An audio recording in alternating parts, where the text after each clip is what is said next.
കർഷകന്റെ വാർഷിക വരുമാനം വെറും 3 രൂപ മാത്രം.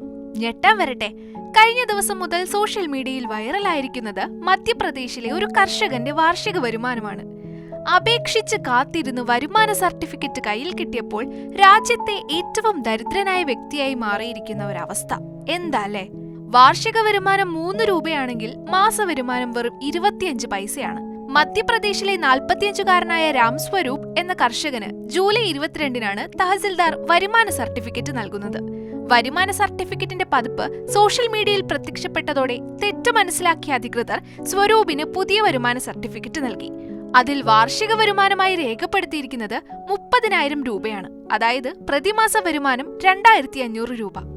ആദ്യത്തെ സർട്ടിഫിക്കറ്റിൽ പ്രതിമാസ വരുമാനമായി 25 പൈസ എന്നാണ് രേഖപ്പെടുത്തിയിരുന്നത്. ക്ലറിക്കൽ പിശകാണെന്നും പുതിയ വരുമാന സർട്ടിഫിക്കറ്റ് അനുവദിച്ചിട്ടുണ്ടെന്നും തഹസിൽദാർ വ്യക്തമാക്കി. ഇതിനിടെ വിഷയം മധ്യപ്രദേശ് കോൺഗ്രസ് എക്സിലൂടെ പങ്കുവച്ചിട്ടുമുണ്ട്.